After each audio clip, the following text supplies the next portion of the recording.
Assalamualaikum warahmatullahi wabarakatuh.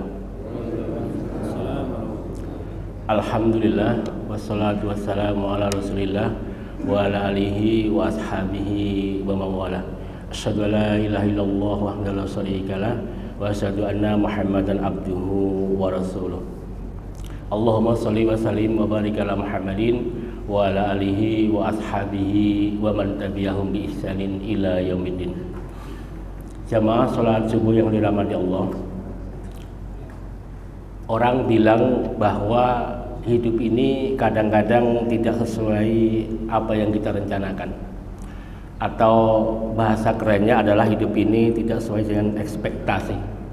Sesuatu yang kita geluti dalam bidang ilmu tertentu, disiplin ilmu tertentu, belum tentu kita melakukan profesi tersebut. Belum tentu kita bekerja di dalam apa yang kita pelajari, sehingga apa yang kita pelajari tidak berbanding lurus dengan apa yang kita kerjakan. Begitupun juga kisah-kisah tentang para sahabat, bahwa ada seorang sahabat yang bercita-cita ingin mati syahid di medan perang, akan tetapi Allah tidak mentakdirkan, padahal sahabat ini seorang panglima besar dan setiap peperangannya selalu dia menangkan. Siapa itu? Yaitu sahabat Khalid bin Walid, yang mana pada waktu masih kafir, memimpin kaum musyrikin, dialah yang memenangkan atau yang memimpin pasukan memukul mundur kaum muslimin di perang Uhud, yaitu yang terjadi pada tahun ketiga Hijrah. Sehingga kekalahan kaum muslim saat itu, pertama karena mereka tidak taat dengan Rasulullah, yang kedua tergodanya oleh harta ghanimah yang banyak, sehingga menggoda kaum muslimin untuk segera mengambil harta tersebut. Inilah yang dimanfaatkan oleh Khalid bin Walid untuk memukul mundur, bahkan mengalahkan kaum muslimin pada saat itu, yaitu godaan dari harta ghanimah. Ini salah satu kejeniusan seorang Khalid bin Walid untuk memanfaatkan situasi yang ada. Kemudian setelah berlalunya masa, pada tahun 8 Hijriah, Khalid bin Walid ini masuk Islam dari hasil perenungannya, sehingga dia bersahadat di depan Rasulullah bersama dua sahabat lainnya, yaitu Amr bin Al-As dan Utsman bin Thalhah, masuk Islam. Tentu saja setelah Khalid bin Walid masuk Islam, keahlian strategi perangnya, keahlian memimpin pasukannya dimanfaatkan oleh Rasulullah. Ini merupakan strategi bahwa seseorang waktu itu kafir, musyrik, kemudian masuk Islam, maka keahlian apapun dia, baik dari bidang ekonomi, dari bidang mengajar, itu harus dimanfaatkan umat Islam untuk kemajuan umat Islam. Sehingga yang dipermasalahkan di sini adalah keyakinan, bukan keahliannya. Ilmunya tetap dipakai untuk memajukan Islam. Kemudian Khalid bin Walid ini dikisahkan bahwa tidak satupun pertempuran di dalam setelah dia masuk Islam yang tidak dimenangkan oleh beliau, sehingga wajar dia berharap untuk mati syahid di medan perang. Akan tapi apa?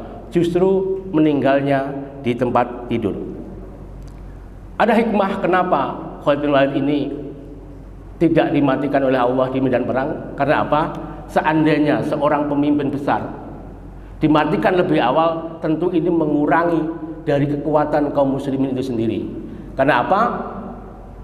Seorang strategi perang, tentu seorang panglima perang masih dibutuhkan untuk memenangkan pertarungan. Sehingga sampai Islam berjaya, maka baru sampai Islam berjaya, Khalid bin Walid tidak mati di dalam medan peperangan, justru meninggalnya di tempat tidur. Itulah harapan, tinggal harapan. Akan tapi Allah berkehendak lain. Tentu semua itu demi kebaikan orang tersebut. Tapi sebaliknya, ada seorang sahabat yang dia baru menikah, tentu ingin berbulan madu, tapi begitu ada panggilan perang, dia ikut perang dan syahid di situ. Seorang sahabat tentu dia hanya taat pada Rasulullah, akan tetapi di saat panggilan perang, di saat dia masih bersenang-senang, dipanggil oleh Rasulullah untuk berperang, maka dia ikut berperang dan mati syahid. Orang yang tidak menginginkan justru mendapatkan sesuatu yang mulia.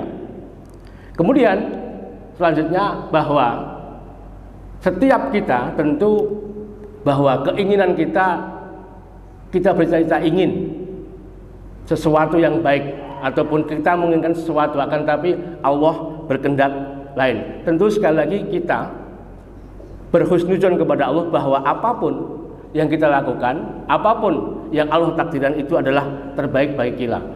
Boleh jadi sesuatu yang buruk itu, yang menurut kita buruk, itu adalah baik menurut Allah. Dan sebaliknya, sesuatu yang menurut kita baik justru itu buruk bagi kita. Maka sekali lagi kita selalu berhusnuzon kepada Allah Subhanahu wa taala bahwa apapun yang terjadi kepada kita itu merupakan takdir Allah, merupakan rencana Allah yang nanti insya Allah kalau tidak kita yang merasakan, tentu anak kita atau cucu kita, bahwa kebaikan itu nanti ada.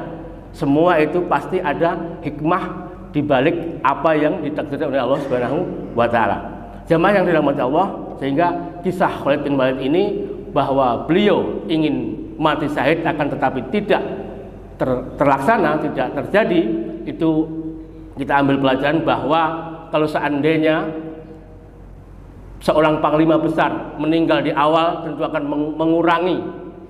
mengurangi kekuatan kaum muslimin, sehingga nanti Islam akan kekurangan kekuatannya. Maka dari itu, walaupun seorang Khalid bin Walid yang dijuluki sebagai pedang Allah yang terhunus, yang jago main pedang, yang jago di dalam peperangan, tidak dimatikan, itu sekali lagi untuk memenangkan Islam yang akan datang, sehingga Islam akan berjaya, akan gemilang dengan pasukan-pasukan, dengan pemimpin-pemimpin yang hebat. Jamaah yang dirahmati Allah, sebab itu sekali lagi kita harus berhusnuzon pada diri kita bahwa apapun yang terjadi pada diri kita, Allah telah takdirkan, bahwa apa yang kita rencanakan tentu kadang-kadang tidak terlaksana, itu adalah kehendak dari Allah. Sekali lagi kita harus berprasangka baik kepada Allah bahwa apa yang ditakdirkan Allah adalah terbaik bagi kita. Jamaah yang dirahmati Allah Subhanahu wa taala, demikianlah yang bisa kami sampaikan dari pelajaran seorang sahabat Khalid bin Walid.